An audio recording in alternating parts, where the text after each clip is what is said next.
भगवान श्री कृष्ण को मिलने के लिए एक लड़की जम्मू से वृंदावन आती है।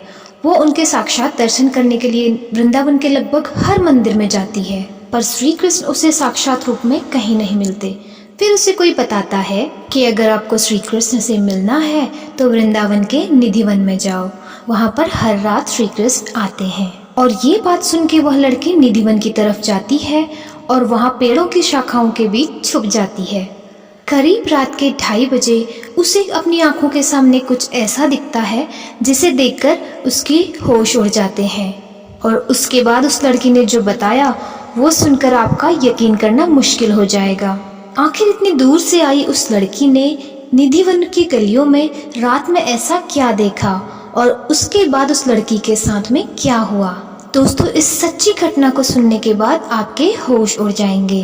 दोस्तों, आगे बढ़ने से पहले अगर आपको कहानी पसंद आती है तो लाइक शेयर कमेंट जरूर करें और हमारे चैनल ST स्टोरीज को सब्सक्राइब करना ना भूलें। तो चलिए कहानी स्टार्ट करते हैं। जम्मू के कटरा में एक छोटी सी बच्ची रोजाना अपनी माँ के साथ श्री कृष्ण के मंदिर में जाया करती।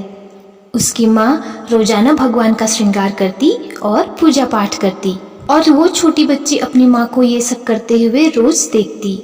और एक बार उस बच्ची ने अपनी माँ से पूछा कि भगवान जी मुझसे कब बात करेंगे। और ये सुनकर उसकी माँ ने बोला कि जब तू भगवान जी के बराबर बड़ी हो जाएगी उसके बाद भगवान जी तुझसे बात करेंगे। फिर समय बीतता गया और वो बच्ची बड़ी हो गई।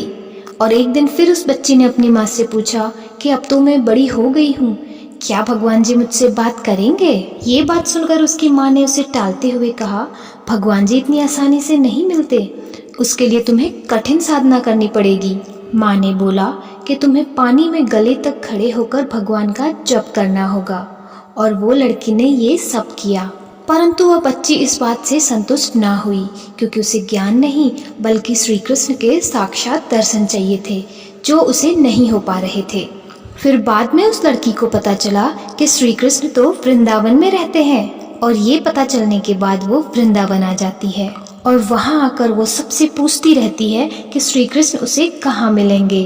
किसी ने उससे कहा कि श्री कृष्ण तो बांके बिहारी मंदिर में मिलेंगे। तो वो लड़की एक हाथ में माखन का मटका लिए और दूसरे हाथ में बांसुरी लिए बांके बिहारी मंदिर में चली आती है। और वहाँ आकर वो पंडित जी से कहती है कि मुझे कान्हा जी से मिलना है। पंडित जी कहते हैं लो कर लो कान्हा जी के दर्शन। और पंडित जी उस लड़की को कान्हा जी के दर्शन करवाते हैं, पर वह लड़की संतुष्ट नहीं होती क्योंकि वो कहती है ये तो मूर्ति है, मुझे कान्हा जी से साक्षात मिलना है। पर पंडित जी कहते हैं कि तुम्हें हर जगह मूर्ति ही देखने को मिलेगी, असली कान्हा तुम्हें कहीं नहीं मिलेंगे। और पुजारी जी की ये बात सुनकर वो लड़की बहुत उदास और मायूस हो जाती है।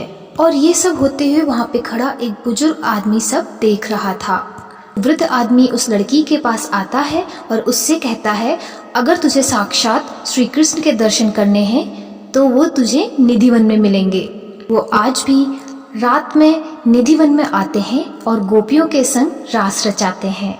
वृद्ध आदमी की ये बात सुनकर वो लड़की निधिवन की ओर चली जाती है और वहाँ शाम के वक्त में निधिवन के पेड़ों की खोखली शाखाओं के बीच में छुप जाती है। और करीबन रात के 2:30 बजे उसे अपनी आंखों के सामने कुछ ऐसा दिखता है जिसे देखकर वह अपनी आंखों पे यकीन नहीं कर पाती। वो देखती है कि अचानक निधिवन के सारे पेड़ गोपियां बन जाते हैं और वहाँ पर स्वयं श्री कृष्ण आते हैं और गोपियों के संग रास रचाते हैं। और ये देखकर वो बोलती है कि कान्हा मुझे छोड़ के मत जाओ। और श्री कृष्ण उस लड़की से कहते हैं कि मैं तो हमेशा से तुम्हारे साथ था, मैं तो कभी तुमसे अलग हुआ ही नहीं, मैं हमेशा से तुम्हारे हृदय में मौजूद था। ये सुनकर वो लड़की कहती है कि आप मेरे दिल में कहाँ हो, मुझे दिखाओ। और इसके बाद श्री कृष्ण ने उस लड़की को अपना वह रूप दिखाया जिस रूप में वह कण कण में वास करते हैं।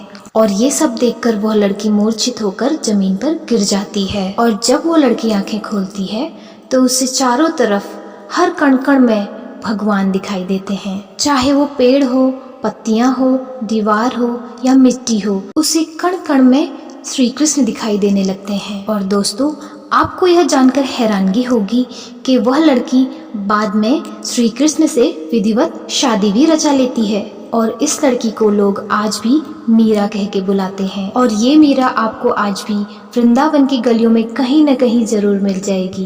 दोस्तों वीडियो आपको कैसा लगा हमें कमेंट बॉक्स में कमेंट करके ज़रूर बताएं और चैनल को सब्सक्राइब ज़रूर करें। धन्यवाद।